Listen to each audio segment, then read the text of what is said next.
pano toita zvenyaya pano ende pano hapana munhu wezanu pano ende kuti zanu pf ndogara ndakaibata nenzeve kudai so ndichirolera pasi kuiti bwa. So kana uchinge watosvika panapa iwo uchiziva kuti wakamaka zanu pf nemoyo kana uchiziva kuti unodedzera kuti pasi nezanu pf kubva makuseni kusvika manheru, tanga nekulike this video right now kuitira kuti zanu pf yacho iboikane. Nhasi ndiri kuuya nenyaya ndiri kunakidzwa zvakaipa. Akomana akaona gonzo nachin'aye zvakunyondorana kunyumbwirana kudai soka ziva kuti zvinhu zvinenge zvakuda kunakidza, because chatinenge tichingoda isusu kuti vanhu ivavo vasvike pakurovana kana zvichitokwanisa chezvizvazvoka potonzi mwanhingirina but one press but hey one press conference inoronwa Mutsvangwa inoona kupedza political career yemumwe munhu kana vakada kumupusira, because munhu wekuti iyeka dzanyaya dzekutaura idzi dzekulauda idzi ndo pakatoita kuti asvike palevel raariko zvinezvi kubva achiri mudiki munhu wekuti aingotaurisa achingolauda. But iko zvinezvi tiri kungoti mutambo watsvika ropa Tagwirei and his team varesponda kuna Christopher Mutsvangwa pane zvakataurwa izvozvo papress iyoyo kuti aiwa muruda kuti kanganisa kuita sei, muruda wedza kuti sei mimi, muruda wedza kutaura kuti isusu tiri zvigananda rudzi, muruda wedza kuti isusu tivengwe nevanhu here, muruda wedza kunyaso tidini chaizvo.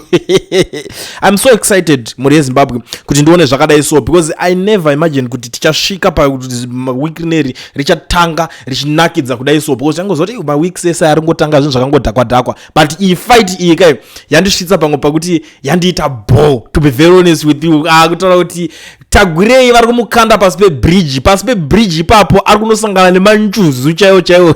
vari kuita kumudhaya. So after the press conference rarohwa ikokoko, Tagwirei is not happy about it. Ari kupindura neteam rake vari kuti the recent commentary aimed at Dr. Tagwirei remarks which have not only misrepresented his legacy but disrespected his unwavering contributions to both ZANU-PF and the nation at large. Dr. Tagwirei is not new to ZANU-PF. His involvement spans years of active support, partnership and strategic investment into programs that have benefited Zimbabweans directly. To suggest that he seeks to buy influence within the party or use personal resources to manipulate structures is both unfounded and ungrateful. Let us be clear, true patriots don't parade their allegiance, they demonstrate it. Dr. Tagwirei's role within this movement is one of substance, not spectacle. His actions speak in the upliftment of communities, the support of nation goals and stability he helps reinforce during difficult times. We reject the notion that private sector involvement equates to manipulation. Instead, we affirm that it's a vital pillar of progress, and leaders like Dr. Tagwirei embody what it means to save Zimbabwe outside of fanfare or political ambition. So let us not dishonor what he has built. Let us not allow envy or misunderstanding to stain a legacy rooted in loyalty and nation building. Dr. Tagwirei is not a symptom, he is a solution, and Zimbabwe deserves to be led by those who save first, speak second. Do respond kana kuti minduro yatiri kuona kuna vaTagwirei nechikwata chavo kuti ayo hanzi kushandisa mari nini pazvinhu zvangu zvatiri kuita izvi, hatisi zvemari baizvi, money is not involved, because munhu wanzi ari kuseva. Ndamboona chimwe futi chiri kutenderera kuti Tagwirei ari pamasanction because of aita zvinhu zvekuti abatsire maZimbabweans. Come on guys, handina chandakabatsirwa naTagwirei myself, but I'm a Zimbabwean. I don't know kana kwauri ikoko nechawakabatsirwa chaunotaura kuti Tagwirei akakubatsira. Inini nditori negrudge naTagwirei, to be very honest. Matorera vanoita matenda, the way they are making money zviya asisi zvinhu zvekuti tingaramba tichiona mari yekuti tingaiti iri straight. No man, tukuti alright, tukubva zoti mandimba mamonya mubusiness ngavasiyirewo kama upcoming ngirikini vari kuuya upcoming entrepreneurs. And on top of that awana matenders anouya achiganza kuti if you are not a tenderpreneur you are foolish. Imagine wotoudzwa on top of kuti zvinhu zvikutonetsawo utoti utori kwauri ikoko guys zvinhu zvakaoma tori wana kupi tenda. Handifunga kuti pane munhu anopiwa tenda regovernment achiramba, hakuna munhu wese anotorishuvira kuti ari wane, but hande pakunosubmita zvinhu kuti uchinziwa uda uripiwa tenda racho unoripiwa nani. Ende tinoziva the way yavanowana matenders acho inovhundutsa. bozi unosvika munosubmita moro atenda submission yaka painorowa munorowa munosubmita maforms enyu machinchi zvese tiri company yakati tinoda iye anenge asipo zvake anenge achitoita yamukutoita maakuda kunonikirina zvaapadhuze kuda chakuda kunoibva unozokonzwa kunzi pfe vapinda zvavo vatotora tenda it's something chekuti achinyatsovaradza ende on top of that tikada kutarisa pakuvakwa kweinterchange trabablas iya iri kunzi trabablas interchange imagine kuti already munochaja zvinhu kuti muri kuexperimentera zvinhu panyika yedu muri kuda kudzidzirira panyika yedu kana kuti muri kuda kuedza kuita sei because munoti mapuwa mari motanga kuti chinhu ichi toda kuchigadzira nemari yakadai so wati bo mari yoverengwa mowirirana potorwa maloni poitwa zvese zviri kuitwa pozonzwika pakunzi aiwa mari yacho plus imwe inenge yakatorwa pakazozvainywa mari yakazonodarikidzira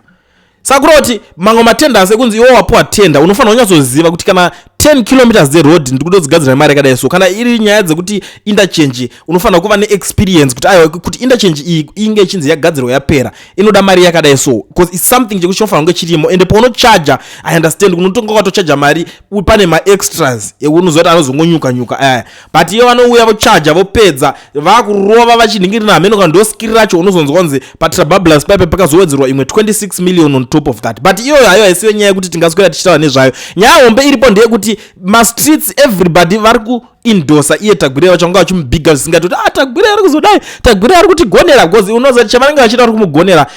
tinomuona dzimwe nguva panoenda kana kurally like recently apa anga ari kurally kuepworth ameno rally yavo vaita vadedza maartist tumamusician toyatoya of course kana ari anenge aorganizer tumaartist totinoti polishwa totopuwa mari kuti uyai mutoimba so musiyano uripo pakuzoti vamwe vaya manje avakwanisi kunyambara pachidedza tumaartist because maresources panenge pasina ende vamwewo mari dzavo dzinotori dzekutoshandira nesimba chadzo from day 1 kuti nyatsotsvaga kuti dola rapinda mumaoko pondo woti 3 andozvona saka hazvifanani manje saka ukaona tatisa kuti support yaTagwirei iri kubva kuti zvifana zvaya zviri kungoda kungokumbira zvinoda kungopuwa zvakarara zvese ndo vari kunyatsoda kunzi vari kuda kunyawo support Tagwirei nevaya vari kungotaura vari on social media Tagwirei this Tagwirei that why because vanenge vachingoti imbinga anokwanisa tese kutipa something takuda kutarisa rimwe team kana kuti nyaya dzepolitics dzezano hadzingamboitirwa pasocial media manje vantu ndosaka vachitokuzoti kuno kuti tine central committee kunoku tine chakati tine politburo kunoku zvese izvozvo zvinhu zvokuti vanozviita vari kupati kwavo ndo kunonzi ikoko manje amupinda kushande mari why because kune vanhu vakaita sana mutsvangwa haana kana dollar anenge achitarisira kuda kupiwa naTagwirei because iye anenge atone aikewo madhira ari kuita ukatarisa timu rese zhinji ringori mukati imomo vanhu vekuti vari kuita zvinhu zvavo vachiita se zvichizosvika pakunzi zvabudirira madhiri avo vakabvira kare matenda whatever vanototorawo vane avo matenda vanotowanawo saka ndo pari kusvika pachino bondera Tagwirei manje ende mastatements mamwe ari kubuda zvikunzi hamukwanisi kungoti nhongera mahiro muroad munonga gamba kuti anonga gamba muroad muda ngoya muchiripfekera kuvanhu ndopari kunzi you can't do that saka nyaya yacho manje ndo pairi kupisa yese ndo pairi kuningira pari kudziya vanhu musoro Tagwirei ari kupindura kuti aiwaka izvi zvikuita Mutsvangwa zvekuti ari ungrateful I don't know maybe Mutsvangwa paitaura pfungwa dzake dzakafanana nedzangu pakuti inini handinganzi ndiri ungrateful kuna Tagwirei handisi mwana wake kani zvokuti ndingada kunzi kuva grateful vana vake ndo vanofanira kuva grateful kwaari kuti baba vedu tokutendai because muri kutichengeta muri kuitsa chikafu pamba but not kuti Mutsvangwa anzi zvaita zviri ungrateful pachii chaizvo because alright kana muri kutaura kuti ari kuita mabasa akanaka hatina isusu hedu tinoona nga tisina zvatiri kuona and handirambe anogona kunge ane vaanenge achiitira handiti ngavabude kaivava vave grateful naye than kuti iye apindure achitaura kuti hanzi uyu ari ungrateful hazvisi fair zviri kuningirikina zvinokanganisa legacy yekupa kwangu yekuita sei kwaanenge achiningina hationi kwaanenge achipa kwacho ngaambopawo zvatinobata zvatinoona isusu kana kuti ameno kana mamuchida kuti ndingapuwa chinhu naTagwirei anyway it's a topic that handachanechitoda hangu hari handina kana hwani chandoda but ndo zvinhu zvingoripo panapa zvokuti iwe Mutsvangwa azodai Mutsvangwa hasuda kana dollar because Mutsvangwa ari kufaitira position hombe anoziva kuti chero iwewo wakada kudii uku kushugwa goruda ro advance kushugwa ndo kunobva matenda uko ndo kunobva because handipari kunzi highest decision making body ikoko ndo kunotorongo nzi tenda racho ngatipe ningi kwacho ikoko ndo kunorongo kuti aiwa ningi ari kutoti bhaizira ningi munyime matenda company yakadai so yakutotikanganisira nyika muri kuona nyaya yacho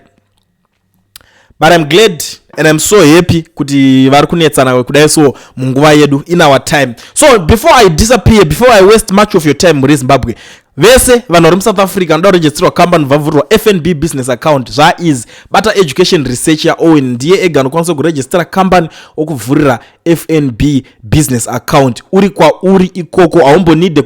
kuzvitransporta kumbodidi kunetsekana kuti transport ndichazodii,